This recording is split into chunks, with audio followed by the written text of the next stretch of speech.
Namaste. Let us discuss regarding Ayurveda Ityasa. Coming to the introduction.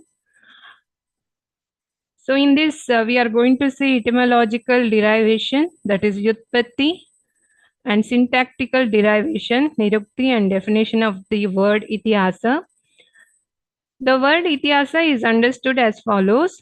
Its Yutpatti is Itiha Paramparya Upadesha Aste Asmin Asa Adhare Ganj, which means thus indeed in this tradition.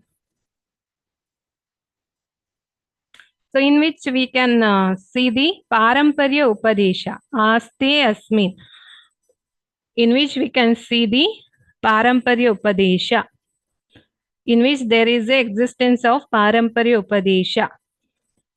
So that is known as Itihasa. Let us see the definition. Dharmartha Kama Mokshanam Upadesha Samanvitam Purvritta Kathayuktam Itihasam Prachakshate. आर्यादि बहुव्याख्यानं देवर्षि चरिताश्रयम् इतिहासम् इति प्रोक्तं भविष्याद्भुत Dharmayug. The term Itihasa refers to narratives from the past, which includes preaching that deals with the dharma, artha, kama, moksha, chaturvarga. The histories of noble persons, gods and sages are included in this. It acts as a link between the past and future. Any Purana, Itivritta, Akhyayika, Udaharana, Dharma Shastra, and Arthashastra are called Itihasa. According to Amarkosha, the word Itihasa refers to Purvavritta. Purvavritta means events of the past. So, Itihasa, which deals about Chaturvarga, that is Dharmartha, Kama and Moksha. So, Dharmartha, Kama, Mokshana, Upadesha Samanvitam, which contains the Upadesha related with Chaturvarga, and also it contains Purvavritta Kathayuktam. So, Purvavritta refers to events of the past, and Kathayuktam, it contains some of the stories. Aryadi Bahu Vyakhyanam Devashi Charitashram, it contains the Charita are the stories related with the Deva, Rishi or Aryadi. Aryadi, great people, history of great people. Itihasam iti proktam bhavishya adbhuta dharma yuga. So it is going to connect the future. Let us see the Nirukti. Iti means anena prakarena, in this way. Ha means nishchitam, definitely. Asa means uktam kriyate bhutam, things told or documented about the past happenings. Itihasa therefore is the documentation or knowledge regarding the past happenings with certainty. The term used parallel to Itihasa is history. Let us see the significance and utility of knowledge of history. It acts as an evidence of previous events. It gives information regarding the social, traditional, economical, political, and medical status of various eras. Progress in each field with the progression in time can be analyzed and understood with the help of Itihasa. Documentary evidences regarding discoveries and inventions enrich our knowledge. Various contributions by different personalities, their era, their contributions and theories are documented. History serves as a fundamental basis for several researches and future developments in various fields. Let us see the means and method of Ayurveda history. First one is literary source, second one is archaeological source. Literary source includes documentary evidences in the form of books, manuscripts, palm leaf writings, etc. It is again of two types, Shruti and Smriti. Shruti means sacred Vedic literature. Smriti means literatures other than Vedas like Agama, Purana, Darshana, Sahitya and other historical books. So Smriti is further divided into Deshiya and Videshiya. Deshiya means indigenous It is again divided into Asha and Anasha. Asha means compilation or books by sages or aptas. Anasha means compilation or books by others other than sages. Videshiya, books by foreign authors, those who visited India and influenced our culture as well as carried our traditions back to their countries. So that comes under Videshiya.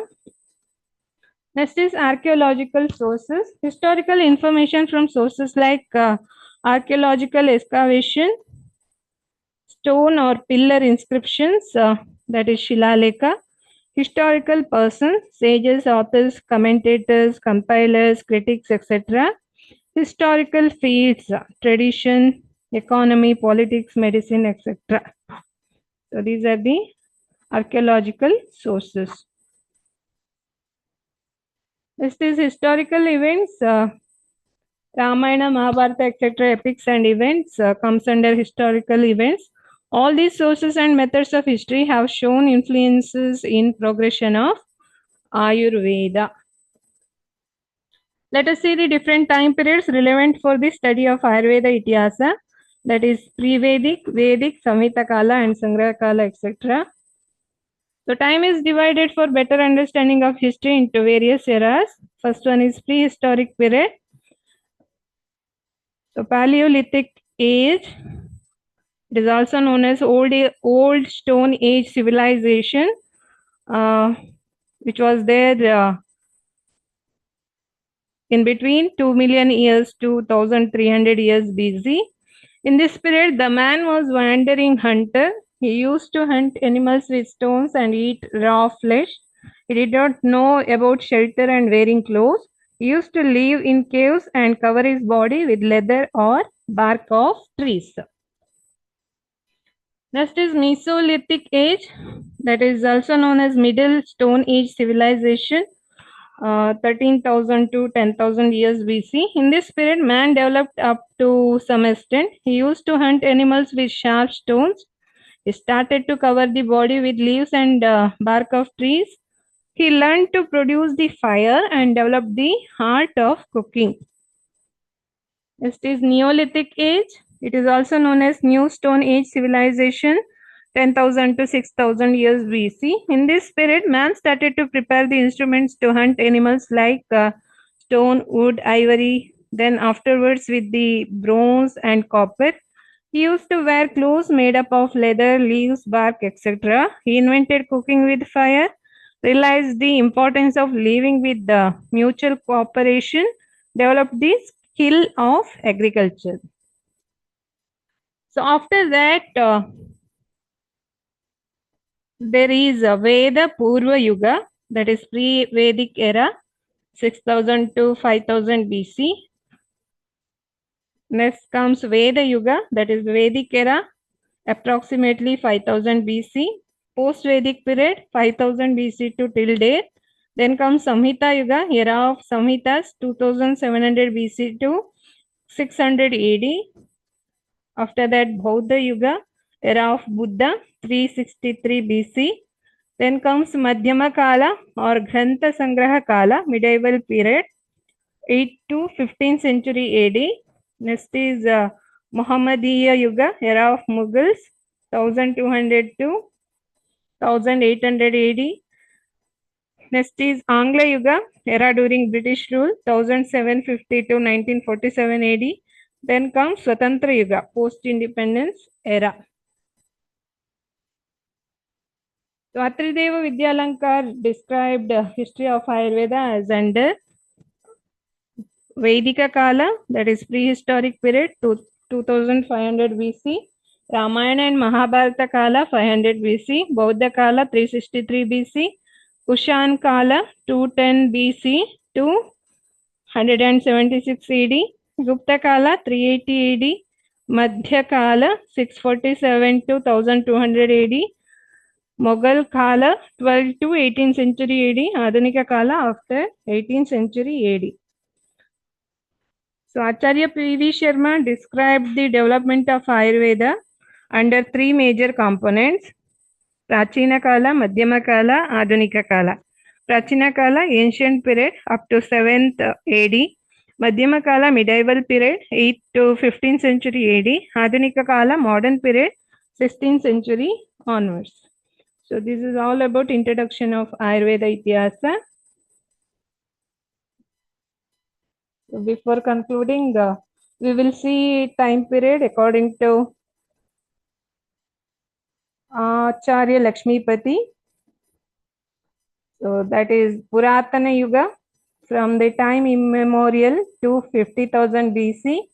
Arya Yuga from 50,000 BC to 1000 BC. Bauddha Yuga from 1000 BC to 300 AD.